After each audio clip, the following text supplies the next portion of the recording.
comme pasteur. Génération Tondolo.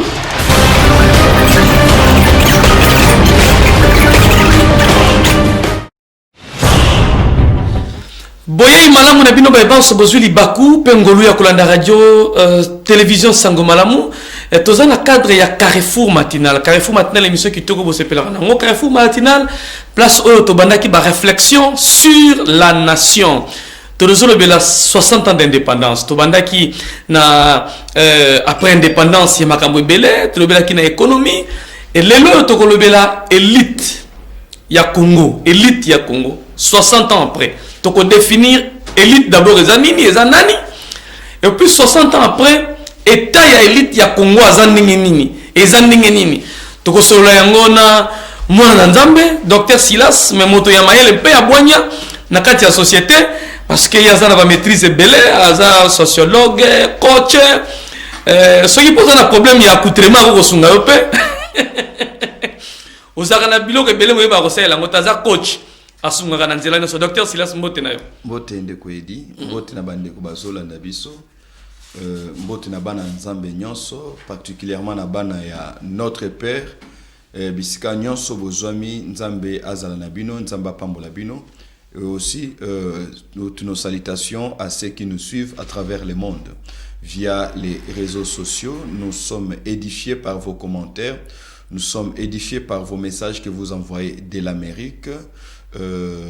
Dernièrement, je parlais avec un frère qui nous suivait à partir de l'Inde grâce aux réseaux sociaux. Aussi, j'ai dit un coup de chapeau et salutations spéciales au frère Doucouré, du Mali, qui nous a écrit et qui nous a dit que l'approche que nous sommes en train de prendre dans cette émission, nous ne devons pas seulement nous limiter au Congo, parce que leur pays aussi souffre de mêmes problèmes. Donc, il faudrait que quand nous abordons ces questions, que nous ayons une vision un peu globalisée, une vision régionalisée, voulais-je dire, pour considérer que bon nombre de pays africains traversent ou encore sont confrontés aux mêmes défis que la République démocratique du Congo. On peut parler du Congo, mais lorsqu'il sera question de proposer des solutions, que ces propositions soient contextualisées pour l'Afrique tout entière. Merci beaucoup. Nous sommes en Afrique et l'Afrique a pratiquement le même problème. Hein? Docteur Silas Mimilma Kangoula, l'Afrique a pratiquement le même problème. Et aujourd'hui, nous allons parler d'un très bon sujet, l'élite de l'RDC 60 ans après. Et comment nous pouvons définir qu'est-ce que nous pouvons, qui nous pouvons appeler élite et comment nous pouvons définir l'élite? Merci, Di Kankou. Ici, il est question de comprendre que lorsque nous parlons de l'élite dans une nation, lorsque nous parlons de l'élite dans une communauté, lorsque nous parlons de l'élite même au sein d'une église, nous voulons faire ici référence à l'ensemble des personnes. Parce qu'une élite n'est jamais évoquée de manière individuelle. Lorsqu'on parle de l'élite, c'est toujours un groupe de personnes. Mais généralement, ce groupe de personnes est minoritaire. C'est-à-dire que c'est une minorité d'hommes et de femmes qui composent un groupe. Et la caractéristique majeure de ces personnes, c'est qu'ils ont plus de lumière. Ils ont plus de lumière que les restes de la communauté ou les restes de la population. Ainsi, lorsqu'on parle de l'élite, entre guillemets, on parle de personnes illuminées. Illuminées, cela signifie des personnes éclairées. Éclairées, cela signifie qu'ils sont détenteurs de connaissances que la masse n'a pas. Ils sont détenteurs de connaissances, de spécialités ou encore de connaissances générales. Malheureusement, une connaissance que la masse n'a pas. L'élite. Et ce qui fait que cette élite-là devient un ensemble de personnes remarquables. Remarquables partant des connaissances dont ils sont détenteurs, mais aussi remarquables partant des styles de vie qu'ils mènent. L'élite devient ce qu'on appelle les modèles dans une société. Je préfère qu'on reprenne cette définition. Donc, l'élite ou une élite, l'ensemble des personnes qui détiennent des connaissances que les autres n'ont pas. Voilà. C'est une lumière qu'on met sur la table. Parce que dans le mot élite, il y a la racine de lumière. C'est-à-dire, lorsqu'on parle d'une élite dans une société, on veut parler de ces personnes qui sont illuminées. Bon, illuminées ici, c'est dans le sens de connaissance. Okay. Pas des Illuminati. Non, pas dans les essences des Illuminati. Illuminé, c'est dans le sens de connaissance, des personnes qui sont porteurs de connaissances. Connaissances susceptibles d'aider la communauté à avancer. Connaissances susceptibles d'aider la communauté à s'épanouir. Ce groupe de personnes-là, on les appelle élites. Mais ces gens-là aussi sont des modèles par les valeurs qu'ils défendent. Des modèles par les choses qu'ils poursuivent. Lorsque la masse cherche à vivre, l'élite cherche à faire vivre. Lorsque la masse cherche à survivre, l'élite, elle, se bat pour que la masse ait le meilleur. Donc, l'élite, ce sont comme l'ensemble de ceux qu'on appelle, en d'autres termes, des notables. Des notables. Pas notables parce qu'ils ont été promis. Pas notables parce qu'ils ont été nommés, mais notables parce qu'il y a une notabilité attachée à leur style de vie. Voyez-vous, ce sont des hommes qui sont porteurs de valeurs. Et ces valeurs-là, ils font de leur mieux pour que ces valeurs soient les valeurs qui caractérisent la société demain. C'est comme dans une église, on peut parler des sages, conseil des anciens. Conseil des anciens, ainsi de suite. C'est-à-dire, c'est ça l'élite. Voyez-vous, ce groupe de personnes qui sont en avance par rapport aux autres, et qui décident de ce qui demain sera fait. Voyez-vous, qui décident de ce qui demain sera fait, et cela est tellement important que pour chaque société, il doit y avoir une élite. Mais écoutez, l'élite d'une société diffère celle d'une autre société. Parce que toutes les élites à travers le monde n'ont pas le même niveau de connaissance. Toutes les élites à travers le monde n'ont pas un même sens d'abnégation. Parce que une autre chose par laquelle on reconnaît l'élite, c'est qu'elle vit dans l'abnégation. Elle se consacre, elle se sacrifie pour le bien-être de la masse. Une élite qui se sert d'abord elle-même à cesser d'être une élite. Elle devient une aristocratie.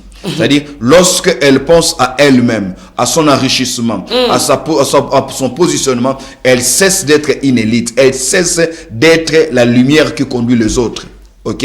Et dans chaque nation, il y a une élite. Voilà pourquoi, par exemple, à notre époque ici, lors de la colonisation, l'homme blanc a décidé d'instaurer des écoles pour que l'indigène vienne étudier. La finalité de l'école pour l'élite, c'était pour les colonisateurs, c'était d'avoir une classe moyenne. C'est-à-dire, de l'autre côté, il y a les colonisateurs, en bas, il y a les indigènes, et au milieu, il y a une classe qu'on a appelée les évolués.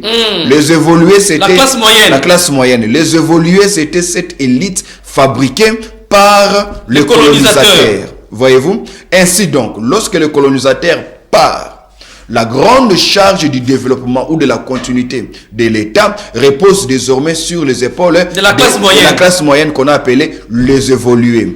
Mais ici, il faudrait aussi reconnaître qu'il y a beaucoup de choses qu'il faudrait prendre en compte.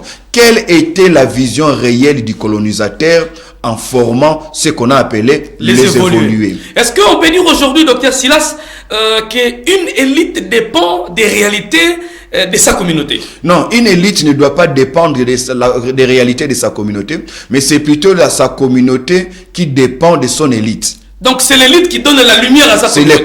C'est l'élite qui donne, c'est-à-dire l'échec d'une communauté repose sur la défaillance de son élite. La personne qui détient le connaissance. Les personnes sont toujours. C'est toujours un groupe. C'est toujours un groupe. Voilà. On les retrouve dans la religion, on les retrouve dans le milieu scientifique, on les retrouve dans le milieu culturel. C'est-à-dire que ce sont ce modèle de la société. Voyez-vous, ce sont les modèles de la société. Et tout repose sur la pertinence de leurs pensées et sur la pertinence de leurs actions. S'ils sont moins pertinents, la nation sera faible. Mais s'ils sont rigoureux, elles sont rigoureuses, ces personnes qui constituent l'élite, la nation aura de la vitesse pour pouvoir avancer. Mais qui forme l'élite? Parce que nous sortons tous de nos familles, c'est la nation qui forme l'élite, c'est l'église qui forme l'élite, ou l'élite commence au sein de la famille? D'abord, il faut savoir que l'élite est plurielle. L'élite est plurielle. Où toutes ces personnes proviennent de familles. Toutes ces personnes proviennent des familles, mais ce n'est pas parce qu'on sort directement d'une famille que l'on devient élite. Parce que même au sein de la famille, on peut constater qu'il y a sur 5 enfants, il y a un enfant qui se distingue des autres. Des autres. Il a un sens de responsabilité. Donc ce sont des capacités innées. Certains ont des capacités innées. D'autres le sont devenus parce qu'ils sont passés par un cursus qui les a formatés, un cursus qui les a aidés à devenir meilleurs, à devenir compétitifs et à assumer certaines responsabilités. Et parmi ce cursus-là, il y a l'école. Voyez-vous, parmi ce cursus-là, il y a l'école. L'école qui forme. Voilà pourquoi, lorsque l'homme blanc est venu pour pouvoir former, lorsque le colonisateur est venu, il voulait avoir pas une élite, lui voulait avoir une classe qu'il a appelée évoluer, surtout nos colonisateurs belges. Voyez-vous, parce que pourquoi nous avons même la place des évolués. Voilà, il craignait avoir une élite au vrai sens du mot, de peur que cette élite-là puisse le contester demain. Alors ils ont préféré avoir une classe en deçà de l'élite et ils ont appelé évoluer. Pas évoluer par rapport aux colonisateurs, mais évoluer par rapport à la masse. Voyez-vous? Par rapport à la situation de la communauté. Voilà, par rapport à la situation de la communauté. Voyez-vous? Ainsi, quelqu'un pourrait se dire, moi je suis évolué. Moi je suis évolué. À telle enseigne qu'au Congo, les évolués avaient même une carte. Voyez-vous? Et c'est là ce qu'on n'a jamais su dans l'imaginaire du colonisé et du colonisateur. Dans l'imaginaire, on créait du coup dans le chef de l'élite,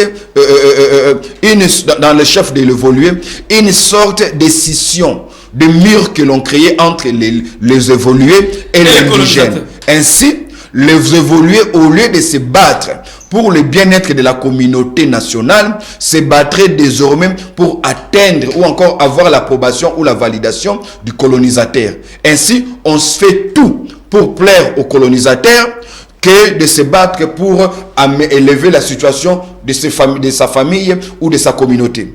Et ce comportement existe jusqu'aujourd'hui. Une fois qu'on est élevé en connaissance, une fois qu'on est élevé en dignité, il y a un mur qui se crée entre vous et la base. On le voit en politique, on le voit dans la religion, on le voit dans la culture, dans le secteur culturel. Et c'était ça le but poursuivi par le colonisateur. Il voulait créer une classe exécutante. Il voulait créer une classe qui ferait vite le travail que l'homme blanc lui donnerait. Alors qu'en réalité, l'élite a pour mission d'éclairer la communauté. Voyez-vous? Et c'est ça la défaillance de notre indépendance. Parce que déjà, ceux qui ont été les premiers, qu'on appelle pères de l'indépendance, n'ont pas su jouer leur rôle comme il se devait. Lorsqu'on s'est battu pour l'indépendance, la plupart d'entre eux se sont battus pour leurs fonctions à eux, pour leurs postes à eux. C'est comme ça que je vous ai dit, par exemple, du 20 janvier au 20 février, tous étaient présents à la table ronde politique. Voyez-vous? Mais lorsqu'au mois d'avril, on demande de la table ronde économique, tous ont déserté. Ils se sont fait représenter par leurs assistants et par leurs secrétaires. Ce qui fait qu'il y a eu un sérieux problème. Voyez-vous? Il y a eu un sérieux problème jusqu'aujourd'hui parce que l'élite a d'abord voulu se servir. Même quand je dis élite, on doit mettre élite entre guillemets. Cette élite ou encore cette classe des évolués a voulu d'abord se servir elle-même au lieu de servir les autres. Et ce comportement caractérise l'élite congolaise jusqu'à présent et même l'élite africaine. Voilà, nous parlons avec Dr Silas Mimile Makangou, pasteur de son état avec plusieurs casquettes, 60 ans après, parce que dans pratiquement quelques jours, nous allons célébrer le 60e anniversaire d'indépendance de la République démocratique du Congo et aujourd'hui, nous faisons l'état d'une élite ou encore de l'élite de la République démocratique du Congo. Ces groupes de personnes qui détiennent la lumière pour le développement de la communauté. Nous allons, à travers cette émission, voir si réellement cette classe de l'élite en RDC a contribué à l'émergence de sa communauté. Et à travers les principes, ici on ne cite pas les noms des individus, mais nous partons des principes. Et parce que si nous parlons des individus, on risquerait de tomber dans des débats de partis politiques. Non, on ne peut pas citer les noms des individus. Ici, on parle des principes. Oui. Est-ce qu'aujourd'hui, en RDC, on peut parler à quel niveau on peut évaluer le niveau de l'élite? On peut évaluer le travail de l'élite ou encore le niveau de notre élite que par les conditions qui nous caractérisent en tant que société. C'est-à-dire, si on a une élite forte, on aura une société forte. Si l'élite est défaillante, on aura une société malade. Parce que la prospérité de la nation repose sur la qualité de l'élite que nous avons. Et ici, je vais ajouter quelque chose. Lorsque nous parlons de l'élite ici aujourd'hui, il faudrait comprendre que nous parlons de ces universitaires-là. Universitaires. Nous parlons du clergé.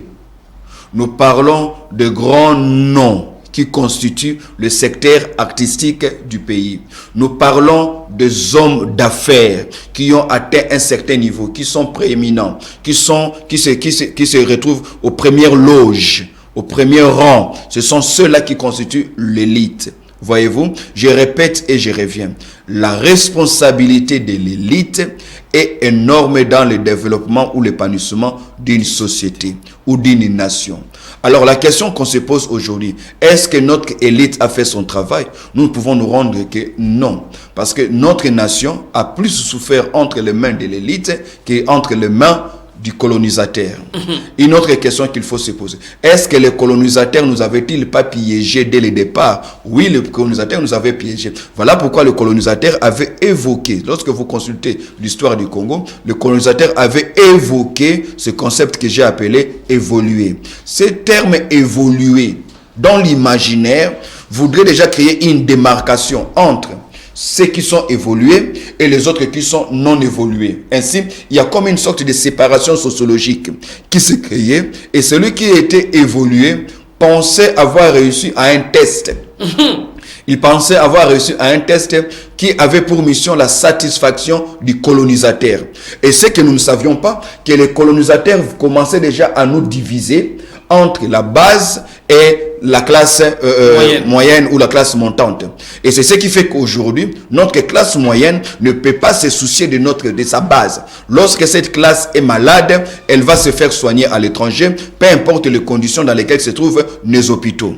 Lorsque cette classe moyenne a des moyens, permettez la tautologie, elle envoie ses enfants dans des écoles étrangères, dans des bonnes écoles, ok, et leurs enfants n'étudient pas dans les écoles où étudient tous les enfants. Donc, il y a déjà un problème.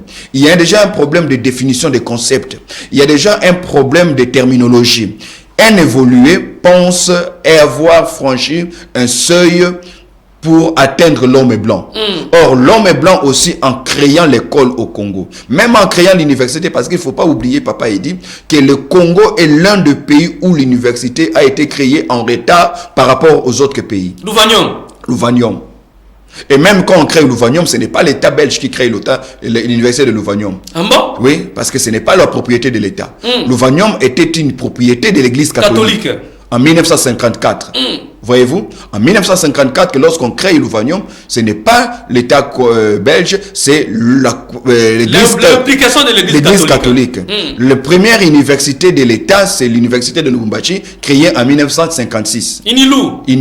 Voyez-vous? Donc, déjà, vous voyez, en 1974, nous avons une université, alors que dans 6 ans, nous allons avoir notre indépendance. Voyez-vous? Dans 6 ans, nous allons avoir notre indépendance. Alors, ce qui fait que c'est déjà un retard comparativement aux pays comme la Zambie, comme l'Ouganda avec l'université Makereke, qui déjà en 1933 ou 1937 était déjà créé, si j'ai bonne mémoire. Ok, déjà créés, ils avaient déjà des universités. Surtout dans les pays anglophones, les universités ont déjà commencé à être créées vers les années 1930. Donc, ils avaient déjà 4-5 générations. C'est comme ça que vous allez voir quelqu'un comme Léopold Sédar Senghor, sénégalais, mais s'est retrouvé dans les parlements français. Parce que les autres étaient trop en avance et les Belges étaient en retard. 1954, ils créent, et même pour créer cette université, laissez-moi vous dire, c'était un débat. Il a fallu que l'Église catholique pèse de son poids. Okay, pour que cette université soit créée en 1954, 6 ans avant l'indépendance. Comment pouvez-vous laisser les gens être indépendants 6 ans lorsque ils auront à peine une promotion qui sort de l'université? C'est comme ça qu'on parle d'une vingtaine d'universités lorsque nous accédons à l'indépendance. Est-ce qu'on peut dire aujourd'hui cette thèse que les autres appuient, que nous avions chassé vite les colonisateurs. Il fallait laisser les non, colonisateurs. Non. L'indépendance ne s'octroie jamais en retard, jamais en avance. Il y a toujours possibilité de rattraper les retards. Donc je ne suis pas de ceux qui disent c'était très tôt ou bien très tard. Ok? Mais je pense seulement que celui qui a fauché, c'est l'homme belge. C'est l'homme belge, lui, plutôt, qui n'a pas réussi à former sa classe, à équiper intellectuellement et scientifiquement la classe qui allait prendre la relève. Voyez-vous? Mais le projet était en cours, vous les avez chassés rapidement. Non, on ne les a pas chassés. Si on les avait chassés le jeudi 30 juin, le roi Baudouin ne serait pas ici pour faire son discours au Palais de la Nation. Mais il y a ceux qui pensent que l'indépendance était précipitée. Non, le calendrier belge n'était pas fini au Congo parce que les Belges avaient un projet de bonheur pour le Congo. Non, les Belges n'ont jamais eu un projet de bonheur comme tout colonisateur. Aucun colonisateur a eu des projets de bonheur. Dans pratiquement tous les pays africains. Dans le monde, aucun colonisateur sérieux peut avoir de bons projets. Déjà, quand on est colonisateur, on veut se servir soi-même. On ne vient pas servir la nation qu'on vient coloniser. Je vais vous donner une illustration. En 1884, la reine Victoria, reine d'Angleterre, convoque son premier ministre, un des meilleurs que la Grande-Bretagne a eu, Benjamin Disraeli. Benjamin Disraeli, c'était un des meilleurs premiers ministres dans l'histoire de la Grande-Bretagne. Il pose la question à son premier ministre. Aujourd'hui que nous avons beaucoup de pays que nous contrôlons, plus de la moitié, plus du tiers, presque un tiers des pays du monde que nous avons sous notre pouvoir, que nous colonisons. Mais est-ce que vous ne craignez pas qu'un jour, ce pays-là se révolte et qu'il se venge contre nous? J'aime la réponse intelligente du premier ministre Benjamin Disraeli. Là, nous sommes avant même la conférence de Berlin. Il dira ceci. 1884. Il dira ceci à la reine Victoria. Il dit, reine, tranquillisez-vous, majesté. Nous travaillerons de manière à sec. Même quand ces pays deviendront indépendants et souverains, qu'ils continuent à dépendre de nous. Nous continuerons de manière à sec, même quand ils seront indépendants, qu'ils continuent à dépendre de nous. C'est pour dire que la colonisation n'est pas d'abord une œuvre de force, c'est une œuvre intelligente. C'est-à-dire une œuvre... Où on vient en quelque sorte vous aliéner. On vient vous aliéner. Même le jour où vous dites que vous êtes indépendant, mais vous continuerez à dépendre. C'est comme ça, par exemple, aujourd'hui. Pour coloniser, on a juste amené des bateaux. Ok? On a mené des bateaux et quelques groupes de savants, on colonise les pays africains. Mais aujourd'hui, les mêmes pays africains, les jeunes gens de l'Afrique, prennent des bateaux, ils traversent la Méditerranée et ils meurent dans la Méditerranée pour aller où? Pour rejoindre les pays du colonisateur. C'était ça le but poursuivi. Donc c'est pour dire que le Belge ne pouvait pas avoir un bon projet pour les Congolais. Ce qu'il faut peut-être évoquer, c'est que dans les tractations pour avoir l'indépendance, le Belge avait concocté par un des professeurs, le professeur Van Bilsen, qui avait concocté un projet qui voulait que l'indépendance du Congo s'obtienne dans 30 ans. Et ça allait tomber, je crois, en 1985, si j'ai bonne mémoire. Voyez-vous, c'est vers les années 1985, selon le plan Van Bilsen. Et la majeure partie des Belges avaient adopté ces plans-là. Mais aussi, il y avait un souci. La pression extérieure. Toutes les autres nations voulaient avoir leur indépendance. Et n'oubliez pas, lorsque Lumumba et les autres sont allés assister à la conférence d'Accra, avec Kwame Nkrumah, où les Ghana, parce que les Ghana déjà en 1957 étaient indépendants. Et tous les autres pays, après avoir suivi cette indépendance cette conférence sur le panafricanisme avec Kwame Nkrumah au Ghana en 1959, quand ils sont rentrés, en tout cas, plus personne ne voulait attendre. Donc tout s'était révolté. Nous la voulons maintenant et maintenant. Ok? Et d'autre part, la France aussi, par le discours du général de Gaulle, Charles de Gaulle, lorsqu'il dira, celui qui veut l'indépendance, je crois qu'il a dit, je crois que c'était à Tunis, hein, Tunis ou Alger, celui qui veut l'indépendance, il peut l'avoir quand il veut. Donc déjà à ce moment-là, notre élite aussi s'est dit, révolté, chauffé. Pourquoi nous allons attendre 30 ans quand les autres ont eu l'année passée? Pourquoi seulement nous devons attendre? Mais aussi d'autre part, Il y a une autre classe belge, une autre partie de Belges qui estimait qu'il fallait entrer dans la cadence. Il fallait faire comme toutes les autres nations colonisatrices, laisser au Congo aussi leur indépendance, donner aux Congolais leur indépendance. Donner entre guillemets leur indépendance. Donc c'est dans cette ambiance-là que nous allons obtenir notre indépendance. Mais le problème c'est quoi? C'est que le personnel politique, le personnel administratif n'était pas assez formé, pour prendre la relève. Il y a eu cassure entre le départ des Belges et la relève de la classe moyenne. Il y a eu un sérieux problème. Voilà pourquoi nous obtenons l'indépendance le 30, mais déjà le 5, il y a des problèmes qui commencent. Le problème commence parce que le 5 juillet, au camp Kokolo, le général Janssen, qui va parler lors d'une parade militaire, va écrire sur un tableau en s'adressant aux militaires, en leur disant « Détrompez-vous, pour l'armée, avant l'indépendance, égale après l'indépendance ». Les militaires se sont fâchés, il y a eu ce qu'on a appelé mutinerie. Les militaires ont pris des armes pour se révolter. 5 jours à peine. Mais je vais vous dire pourquoi est-ce que le général Janssen a parlé de la sorte. Pourquoi est-ce que le général a évoqué ces propos. C'est parce que dans l'imaginaire du Congolais, déjà les politiques dans leur discours, je ne vais pas citer les noms de certains politiciens de l'époque qui disaient cela, que après l'indépendance, Mongamba akokoma mokonzi, c'est-à-dire le huissier, mokonzi akokende, le belge, et Mongamba akokoma mokonzi. C'était des discours démagogiques pour insulter le peuple à se joindre à eux, pour gonfler les rangs et avoir leur indépendance. C'était des discours politiques. Mongamba akokoma mokonzi, ce qui signifie le huissier deviendra lui aussi patron.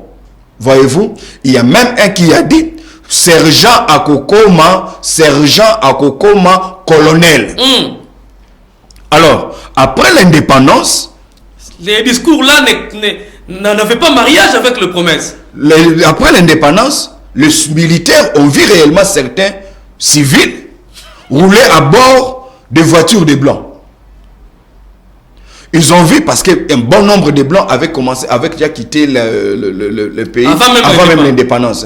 Ils ont vu la situation des civils politiques changer. Donc les militaires attendaient qu'eux aussi à leur tour, qu'il y ait des remaniements ou encore des mises en place au sein de l'armée. Alors quand le général Janssen dit avant l'indépendance, ils ont dit jamais.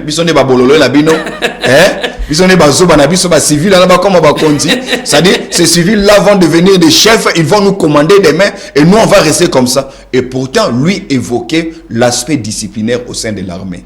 Il voulait dire que pour l'armée, avant l'indépendance, restait après l'indépendance. Et ça, on n'a pas voulu entendre, il y a eu mutinerie. À peine quelques jours après le 11 juillet, il y a eu sécession katangaise. Au Katanga. À peine le 11. Donc vous voyez, c'est comme une femme qui accouche, non pas par la voie basse, mais par césarienne. Il y a des complications, qui s'en suivent. Il y a une hémorragie. C'est dans ces contextes-là. Et ce contexte-là, cette situation que nous avons rencontrée dès le départ avec l'accession de notre pays à l'indépendance, a dépassé en quelque sorte notre élite qui n'était pas assez équipée. Ça, il faut le répondre. Pour la relève. Voilà. Nous sommes en direct sur la télévision chrétienne Sangomalamou. Merci à vous tous qui nous suivez à travers nos pages officielles. Nous sommes sur Dr Silas Mimile Makangu, mais aussi Carrefour Matinal officiel. Bientôt sur la chaîne YouTube de Studio Sangomalamou, déjà en préparation, en direct, et nos pages SSM officielles. Et vous allez suivre toutes nos émissions, prédications, prières en ligne. Merci beaucoup. Et nous parlons de l'élite de la RDC 60 ans après. Selon les explications, Dr Silas, là nous venons de fermer une page historique rapidement.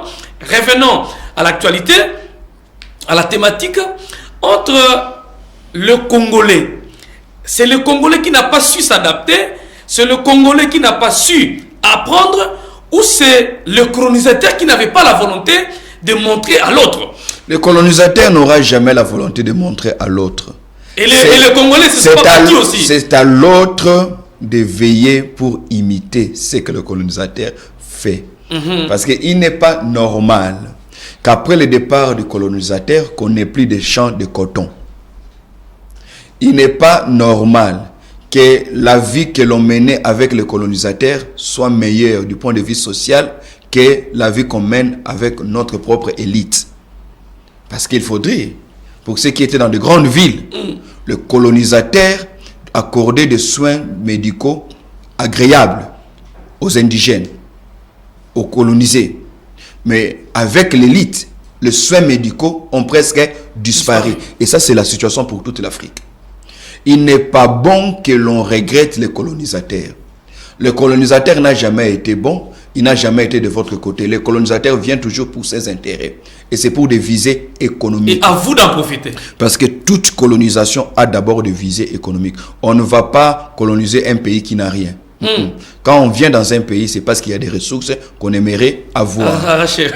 Voyez-vous, toute colonisation repose d'abord sur des visées, des intérêts économiques. Voyez-vous? Alors, ce n'est pas aux colonisateurs de vous dire voilà comment on fait, voilà comment on fait, voilà comment on fait. C'est à nous, de par notre intelligence, de savoir comment imiter pour faire perdurer sur notre territoire certaines infrastructures que le colonisateur a laissées. Je vous donne un exemple simple. Le colonisateur se rend compte que pour bien travailler, il doit quand même mettre dans une certaine condition sa classe ouvrière. Alors il décide que cette classe ouvrière-là obtienne un vélo par crédit, que cette classe ouvrière habite quand même des maisons assez dignes. Il va construire des cités. Comme Bandalungwa, par exemple. Ok? Il va construire des cités. Regardez les normes urbanistiques que le colonisateur a tenu en compte. Ces avenues, il y a d'abord le traçage qui se fait dans les normes. La seule différence, c'est que ce sont des petites maisons. Ce sont des très petites maisons. Ok? À l'époque, bonne. À l'époque, bonne. Mais les petites maisons-là, c'était aussi pour amener le colonisé à ne pas rêver d'avoir trop d'enfants. À ne pas rêver, les dissuader à ne pas chercher à avoir trop d'enfants. Ok. Des petites maisons, ils ont asphalté les avenues. Pour ces cités, ils ont prévu des aires de jeux, des terrains de foot, terrains de basket, ainsi de suite. Ils ont tout prévu. Ok? Là, c'est le colonisateur. Mais regardez maintenant lorsque le colonisateur part et que le colonisé d'hier, aujourd'hui indépendant, va construire, lui, sa cité. Sa cité, non pas pour le petit peuple, mais sa cité pour le grand peuple. Vous allez dans des quartiers tels que GB. Vous allez dans des quartiers tels que Météo. Vous sentez qu'il y a un désordre comme vous ne pouvez pas vous imaginer. Un désordre organisé. C'est-à-dire les traçages des avenues ne correspondent pas aux normes urbanistiques. Pourquoi? Parce que le colonisé, même quand il est universitaire, il fait moins bon que ce que le colonisateur faisait quand il n'était pas universitaire. Les normes. Voyez-vous? Parce que le colonisé ne voit pas, le colonisé d'hier, l'indépendant d'aujourd'hui, ne réfléchit pas à long terme. Donc, nous n'allons pas dire que c'est le colonisateur qui n'a pas bien formé. Non. Il y a ces colonisateurs qui ont bien formé, comme je le dis. La Grande-Bretagne, par exemple, pour la plupart des pays colonisés, membres du Commonwealth, ont été préparés. Ici, je vous ai évoqué la situation jusqu'en 1953, nous n'avons pas encore une université. Vous vous imaginez, quand dans toutes les nations africaines colonisées, bien sûr, il y avait quand même des universités. Chez nous, il n'y en avait pas. Pourquoi? Parce que le Belge était un des colonisateurs faibles par rapport aux autres puissances colonisatrices. 60 ans après, l'état de l'élite de la République démocratique. 60 ans après, aujourd'hui, nous devons nous rassurer, nous devons reconnaître, voulais-je dire, que notre élite est malade. Notre élite est aujourd'hui incapable. Il lui manque une vision sur notre destinée nationale. Et cette incapacité à tenir à bras les cornes notre destinée nationale, à assumer son rôle de grand frère, parce que c'est ça une autre manière d'appeler l'élite, le grand frère, d'assumer son rôle de grand frère, c'est travailler pour le bien-être de la communauté nationale. Notre élite n'est pas encore à ce niveau-là. Notre élite a développé une passion pour des faux débats. Communauté nationale. Pour des faux débats, c'est-à-dire nous débattons pour des choses événementielles, c'est-à-dire qui dans 6 mois vont disparaître. Mais pour les choses qui touchent à notre existence en tant que société, qui touchent à notre existence en tant que nation, on ne déverse pas autant d'énergie et autant de savoir pour cela. Nous débattons pour des futilités. C'est l'élite qui est ici et même l'élite qui est à l'étranger. Parce que prochainement, nous allons peut-être parler de la diaspora. Merci. Voilà. Mais une question me taraude l'esprit. Quelle est la responsabilité de l'élite si aujourd'hui, la maison communale d'Engaliema est logée 60 ans après sur un bâtiment laissé par les Belges? Aujourd'hui, notre système éducatif, j'ai pris part à un séminaire où on nous parle qu'il y a eu cassure après le départ des Belges et la relève sur le plan éducatif. Et qu'on utilisait le système éducatif métropolitain de la Belgique, que jusqu'aujourd'hui, ce système qui ne correspond pas aux réalités de la République démocratique du Congo. À quel niveau repose la responsabilité de l'élite? En d'autres termes, on dira c'est pour ceux qui sont aux affaires qui ont échoué ou c'est l'élite aussi? Oui, mais justement, ceux qui sont aux affaires font partie de l'élite. Exactement. Mais toute l'élite n'est pas aux affaires. Parce qu'il y a des élites. Quand on dit aux affaires ici, on parle de ceux qui sont dans les affaires politiques. Exactement. Okay? Le gouvernement, les décideurs. Mais toute l'élite ne fait pas la politique. Je répète, il y a des savants qui ne font pas la politique. Ils sont dans les domaines scientifiques, ils sont dans les domaines religieux, ils sont dans les domaines culturels. Voyez-vous, je vous donnerai par exemple une illustration. Vous savez, en Côte d'Ivoire, il y a eu un temps où le musicien Alpha Blondy, revenant d'une tournée euro-américaine, quand il rentre, il débarque à l'aéroport d'Abidjan. La manière dont il était habillé, 2 jours après, toute la jeunesse d'Abidjan s'est habillée de cette manière-là. Le président Félix Houphouët-Boigny a demandé à ce qu'on le fasse appel. Il a eu une discussion avec lui pour lui dire « Je me rends compte que toi, tu as plus de pouvoir que moi. » Ça, c'est le président. Là, le président. Je me rends compte que toi, tu as plus de pouvoir que moi. Les Ivoiriens t'apprécient plus que moi. Il dit, mais c'est le président, comment c'est là? Il dit, les Ivoiriens n'ont jamais imité comment je m'habille. Mais regarde, tu as coupé ton pantalon et tous ont coupé. Et sur les champs, ils ont cherché des gilets à côté. Ils ont coupé. Des couteaux, ils ont tous coupé. Ils ont coupé. C'est pour lui faire, le but, c'était de le faire voir. Tu peux devenir un modèle pour cette jeunesse. Tu peux devenir une référence, pas seulement sur le plan musical, mais aussi sur le plan moral et sur le plan de l'éducation pour ces enfants. Donc, nous aimerions que tu tiennes en compte, lorsque tu composes tes chansons, que tu te rassures que tes chansons élèvent la société et ne la rabaissent pas. Ça aussi, c'est une élite. Mais l'élite est dans la musique. Voyez-vous? À la place de déchirer, mais tu peux demander aux Ivoiriens de se mettre en costume. À se mettre en costume ou encore de travailler, d'aimer leur pays. C'est comme ça que la plupart de ces grands musiciens, quand vous les entendez, ils chantent souvent leur pays. Ils chantent pour leur pays. Ils ne chantent pas seulement des femmes. Ils ne chantent pas seulement des individus, comme chez nous c'est le cas. Ils chantent leur pays. Voyez-vous? Ça, c'est le travail de l'élite. Donc, la responsabilité de l'élite repose au niveau où l'élite n'a pas réussi à illuminer, à éclairer la société. Éclairer la société par son discours, éclairer la société par ses actions, et éclairer la société par les vies ou les styles de vie qu'elle mène, cette élite. Cette élite-là doit être un modèle par son discours. Son discours, que les prédicateurs se rassurent que le contenu de son message, les prédicateurs se rassurent que le contenu de son message réconcilie l'homme avec Dieu, mais réconcilie aussi le Congolais avec sa terre et les responsabilise face à ses devoirs citoyens ou civiques. Que le musicien se rassure qu'il vivra de son talent de musicien, mais qu'il se rassure aussi que la musique qu'il fait n'est pas une musique qui nous amène dans les renouvellements vers le bas. Ce n'est pas une musique abrutissante, une musique des insanités. Que l'artiste peintre se rassure aussi que dans ces peintures, dans ces œuvres d'art, que l'œuvre d'art, son interprétation, crée une émulation dans les chefs de ceux qui vont apprécier cette œuvre-là pour les amener à être meilleurs et bâtir une société meilleure. Que l'action de l'homme politique ne soit pas une action fondée sur par rapport au programme électoral, mais que ce soit une action fondée sur le bien-être des générations à venir. Voyez-vous, que l'homme d'affaires comprenne que je dois travailler parce que moi aussi, je peux largement contribuer à l'épanouissement, à la puissance économique de mon pays. Que les sportifs, que les footballeurs, les entraîneurs, c'est-à-dire, c'est ça l'élite. L'élite, c'est aussi cette équipe-là de footballeurs. L'élite, c'est aussi la presse.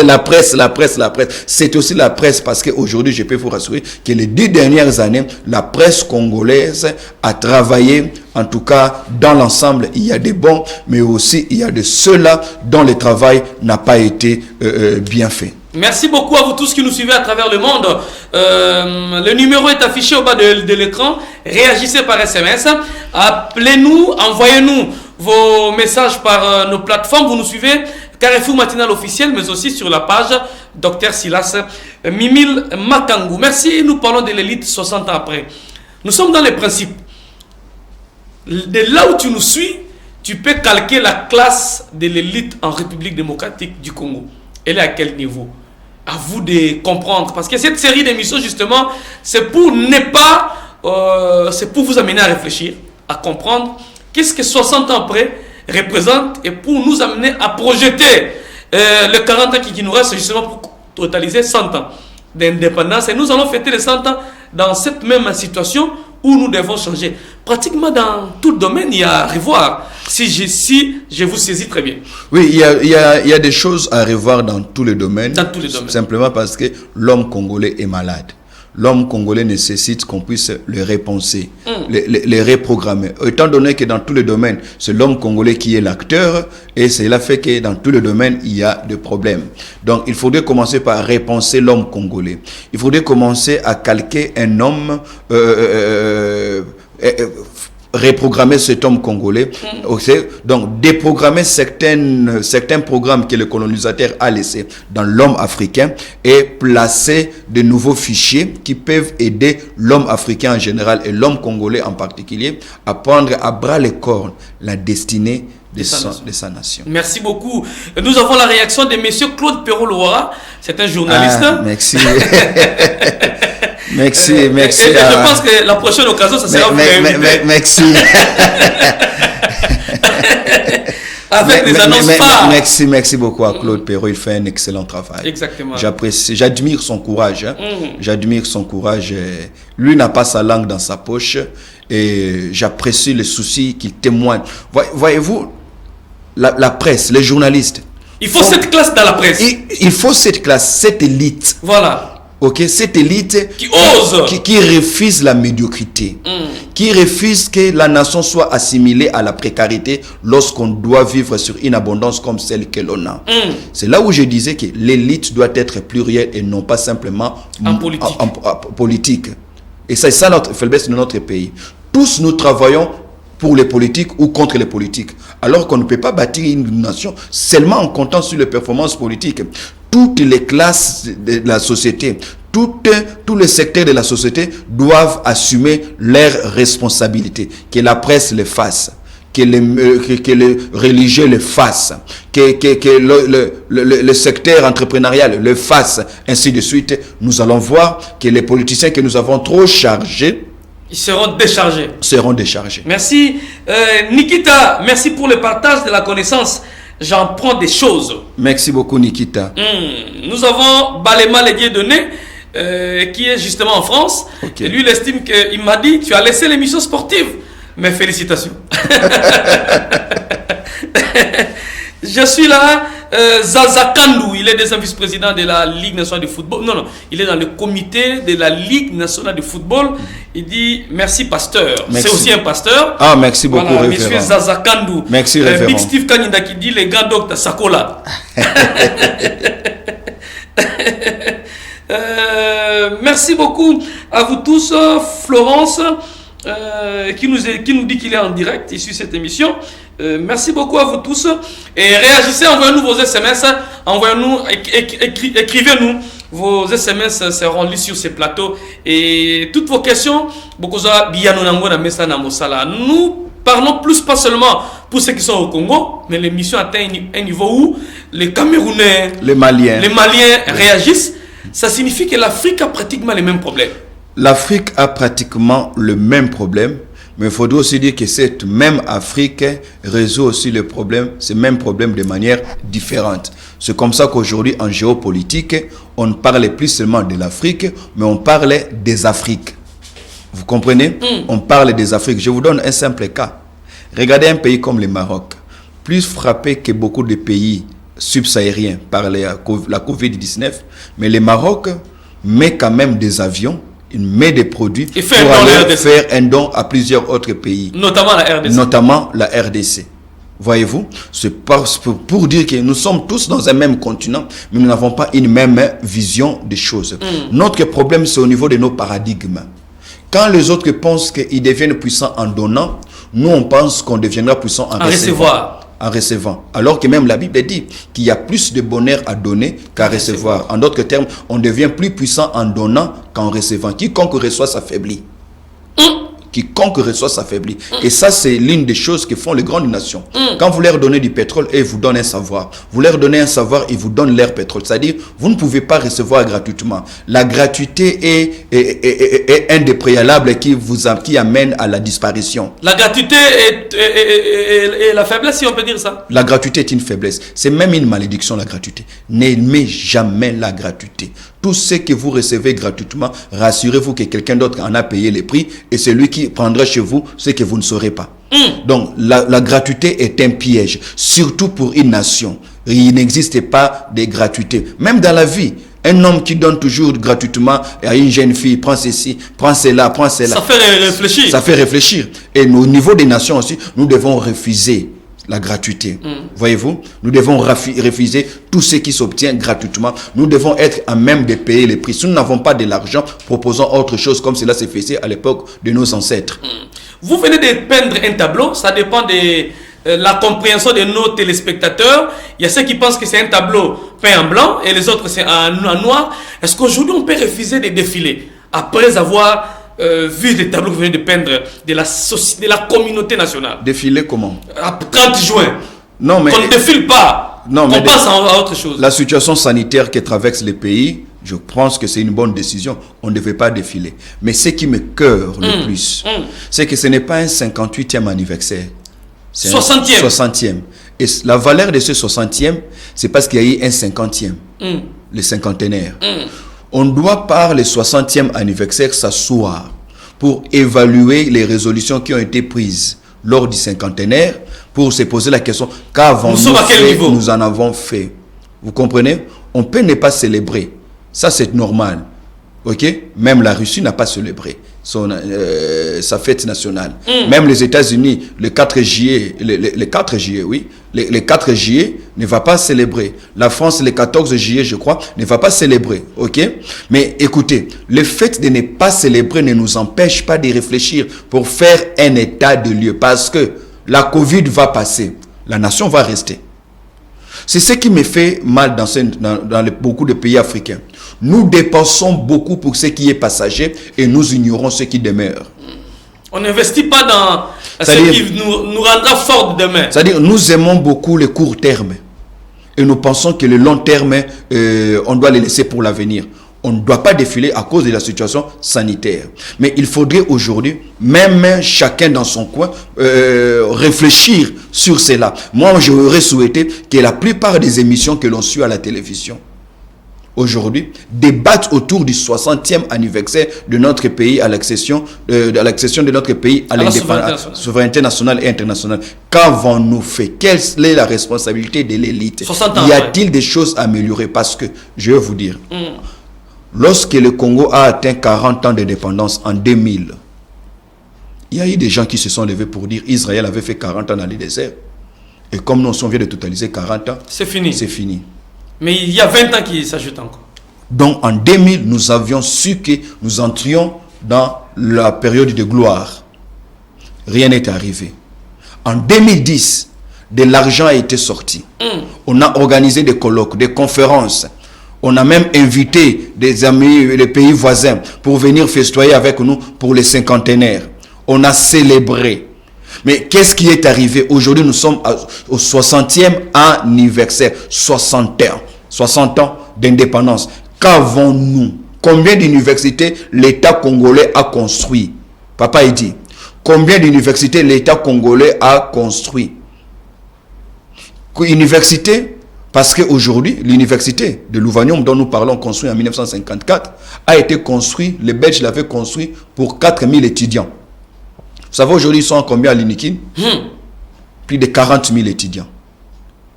Il y a déjà un sérieux problème. Les services de l'université ne maîtrisent même pas ceux qui sont hommes. 40 000 universités, 40 000 étudiants. Ce superpeuplement, on le voit partout, cette surpopulation, voulais-je dire. Dans des prisons, à l'UPEN, non, je parle d'abord de l'université. À l'UPEN, à l'UNIKIN, ainsi de suite. 60 ans après, combien d'universités, de bâtiments, des espaces compétitifs à ce que les Belges ont construit? Mais nous avons des privés qui ont construit une Tsamana, l'université vers Ferrois. Il y a des universités, lorsqu'on parle d'une université, il n'y a pas que les bâtiments. On tient aussi compte de ce qu'on appelle le campus. Une université doit être érigée sur un campus. Et qui dit campus dit espace. Donc il y a une différence entre campus et université. Oui, le campus c'est l'espace. C'est comme ça qu'on dit je vais sur le campus. L'espace. L'espace. Donc dans une université où vous n'avez pas où boire l'eau, ça c'est compliqué. Vous avez des universités où l'étudiant doit payer l'argent pour aller uriner. Mais c'est pour entretenir les bâtiments. Non. Ce sont des choses qu'on ne voit qu'ici au Congo et en Afrique. C'est pas normal. Pourquoi moi je suis étudiant, inscrit ici, je dois payer 100 francs, 500 francs pour aller uriner? C'est pas normal. Et puis regardez la distance que je dois effectuer entre les bâtiments où j'étudie et les bâtiments où se trouvent les toilettes. Très loin. On doit marcher pendant 15 minutes pour atteindre les toilettes. C'est très dangereux. Lorsque dans nos universités, certains étudiants s'asseyent à même le sol. 60 ans après. 60 ans après. Lorsque 60 ans après, le professeur d'université doit monter au créneau pour demander son salaire. Son salaire. Différent du salaire du député. C'est un sérieux problème. 60 ans après. On ne fait pas, mais on doit réfléchir. La nation n'est pas une propriété des politiciens. Une nation, c'est avant tout, je répète, une communauté d'hommes. Voilà pourquoi moi je préfère la terminologie communauté nationale. Communauté nationale. Pour qu'on ne dise pas que le pasteur fait la politique, parce que je ne fais pas la politique. Merci beaucoup. Merci de réagir. Il y a quelqu'un qui me dit, envie de pleurer, envie de se révolter. Quel est le sentiment qui peut animer quelqu'un maintenant? Les révoltes tous, la vengeance. Je ne sais pas. Non, mais la vengeance, pas la vengeance. Mais quelle vengeance? Pas contre un individu. La vengeance, c'est la vengeance contre une situation. La vengeance contre une passivité. La vengeance contre l'inconscience nationale. La vengeance, c'est contre cette paresse nationale que nous avons appelée la grâce. La grâce. Nzambarosala. Dieu agira. Dieu agira. Dieu agira. Combien d'universités avons-nous? Pour un pays, écoutez, plus de 80 millions d'habitants, il y a même certains qui vont jusqu'à 100 millions d'habitants aujourd'hui. Nous n'avons pas 2000 professeurs d'université. 2000? Nous n'avons pas 2000 professeurs d'université. Dans un pays de plus de 80 millions d'habitants.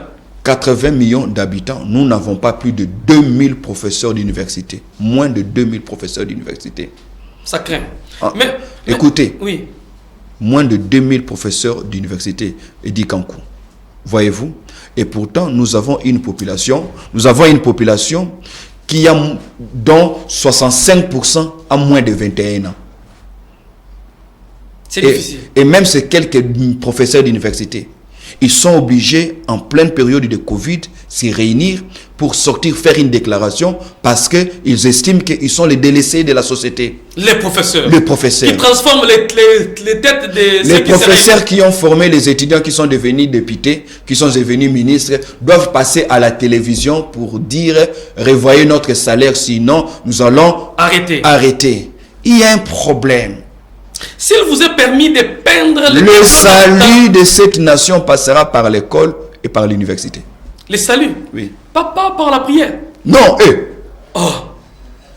Pas par la prière. Prier pour que la nation soit sauvée. Oui. On prie pour que Le les Congo individus... sera sauvé. La prière sauve les individus. La qualité d'homme sauve la nation. La prière sauve les individus. Oui. La qualité d'homme sauve la nation. Sauve la nation. Et la qualité de l'homme, on le transforme dans l'école et dans la société, dans l'université. Et l'Église fait un travail de moralisation. Ça, c'est profond. Mais si, dans tous les secteurs, je prends secteur médical, banquier, des universités, s'il vous est permis de brosser un tableau, 60 ans après, est-ce qu'il y a un secteur, aujourd'hui, vous venez de nous parler d'une situation alarmante du côté de l'enseignement. Mais qu'est-ce qu'il y en a des autres secteurs? Santé, sport, politique et autres. Regardez notre hôpital, qui il y a quelques années était le centre le plus hospitalier de l'Afrique centrale, Mama Emo. Aujourd'hui, hôpital général de référence de la ville de Kinshasa. Cet hôpital est devenu un mouroir. C'est-à-dire, même quelqu'un qui y va, il sait qu'il a plus de chances. Non pas par manque de compétences. Les médecins qui sont là sont compétents, mais par manque d'infrastructures, par manque de matériel, d'équipement adéquat. Papa, il dit. 60 ans après. 60 ans après, Mama Emo doit recevoir des dons des privés d'un groupe électrogène et on n'a pas honte, on le montre au journal de 20h. À la RTNC. Je ne cite pas de chaîne.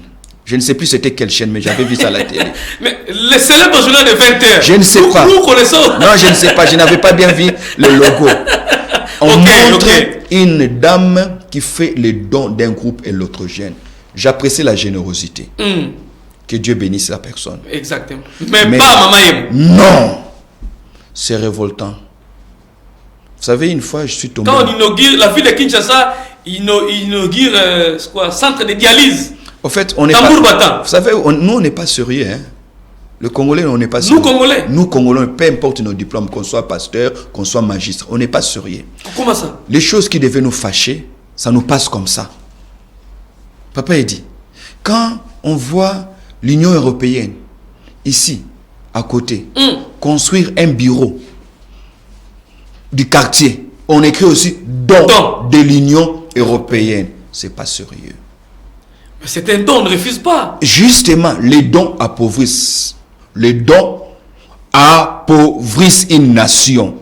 Les dons il n'y a aucune nation qui s'est développée avec les dons.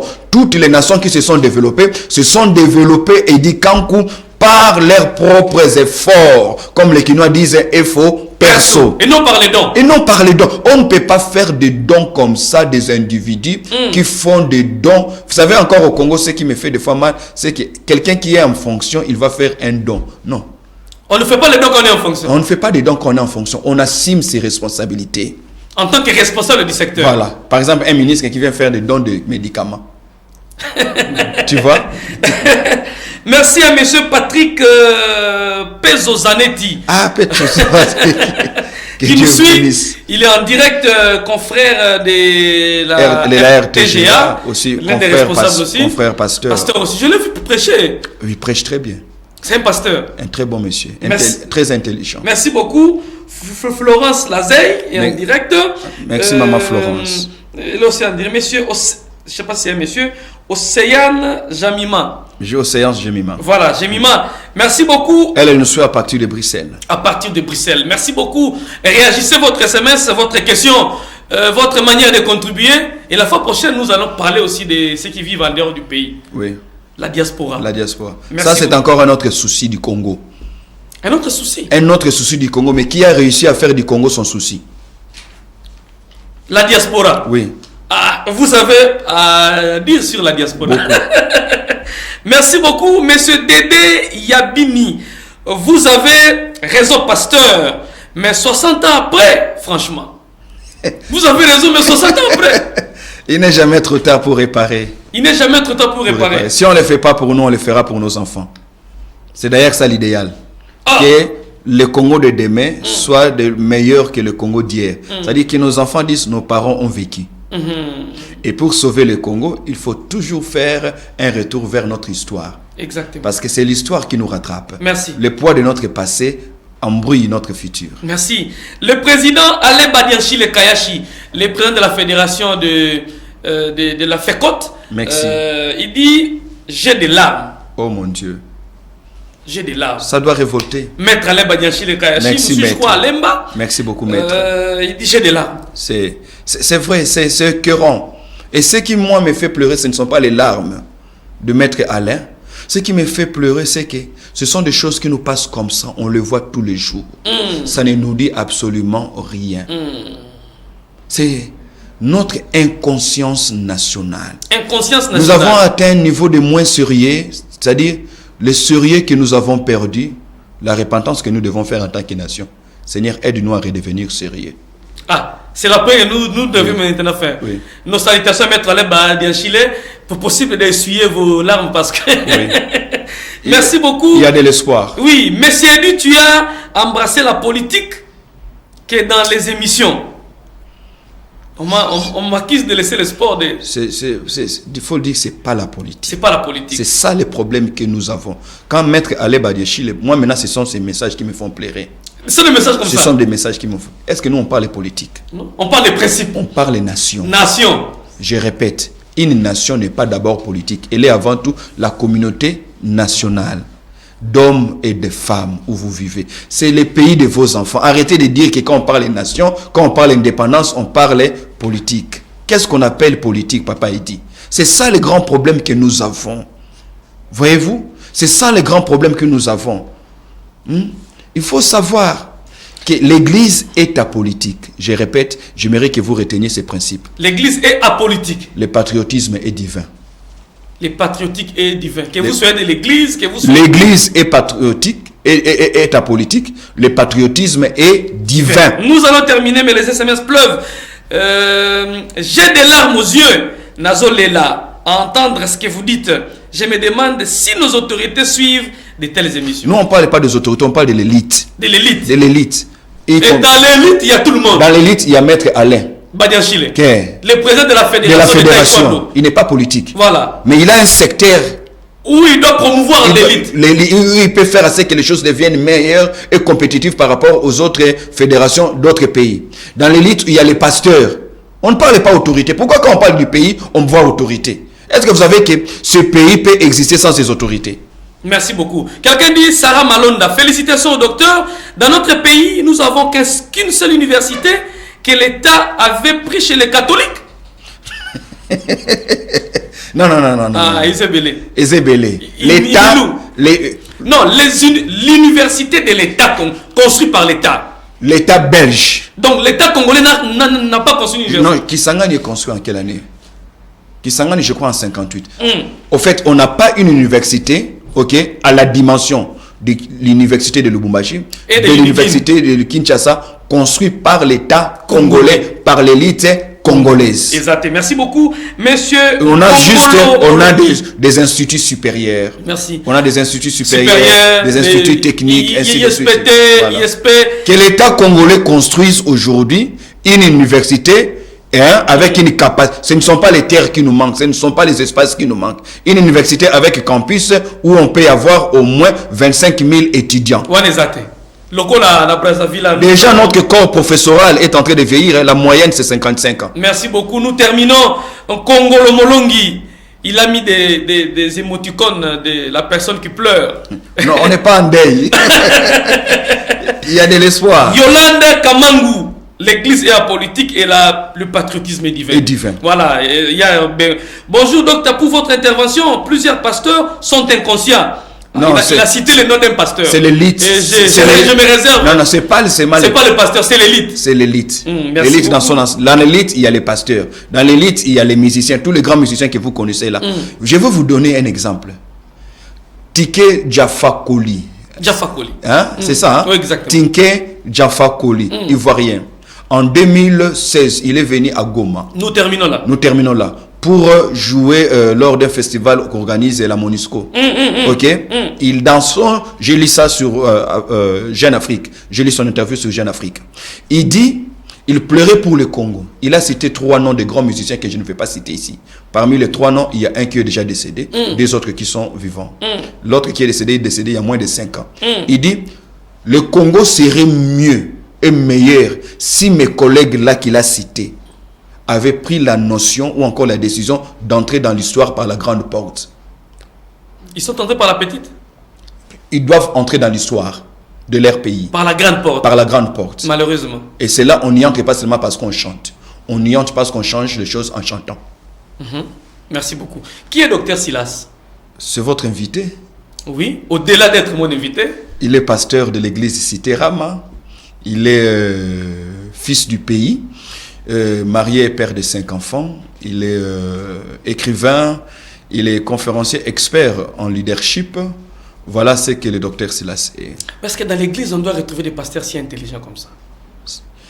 Quand vous êtes très intelligent, ça c'est ça. Quand vous êtes très intelligent, c'est d'ailleurs à l'église qu'on doit retrouver l'intelligence parce que Dieu était intelligent. Vous risquerez d'être loin de l'onction. C'est ça le problème. Vous risquerez d'être loin de l'onction. Ce sont tous ces paradigmes qu'il faut détruire aujourd'hui.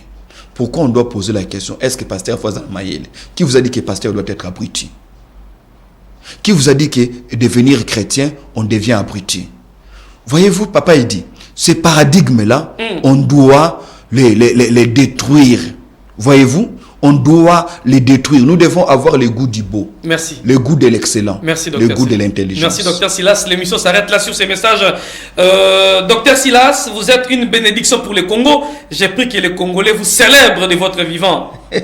Blandine Pembele dit bonjour, docteur. Bon, là, c'est ma grande sœur. À merci. partir de Londres, de la Grande-Bretagne. Que Dieu te bénisse, Yaya. Merci beaucoup. On prend rendez-vous pour mardi. Et nous allons continuer avec la série. Voilà. Retrouvez-nous le mardi 7h45 sur nos pages. Merci. Nous allons commencer avec la diaspora. La diaspora. Oui. Et le mardi, ça sera le tour de la diaspora. Merci à Justine. Espérons qu'il ne faut pas nous tabasser derrière. Merci à Justine Pierre qui a tenu de mettre les caméras dans ces studios. Merci à Fisso Kadiata et à Betsael Kabila pour la partie internet. Merci à Papier Kobi Digital qui était derrière la baie vitrée. Nous, on se retrouve très prochainement. C'est la grande équipe qui nous a tenu compagnie ce matin. Moi et mon invité, on vous donne rendez-vous pour mardi prochain. Restez branchés sur le programme de Sango Malamu. Bye bye. Tout christianisme qui n'affecte pas la mentalité, la manière de penser d'un peuple, n'a pas encore réussi. Si nous pensons que c'est parce que quelqu'un ne va plus à la boîte de nuit qu'il n'a plus de problème, alors là nous commettons une erreur. Il ne faut pas me tourner ça comme un pasteur. C'est pas parce que ça a monté dans mon aîné qu'il faut comme un pasteur. Génération Tondolo.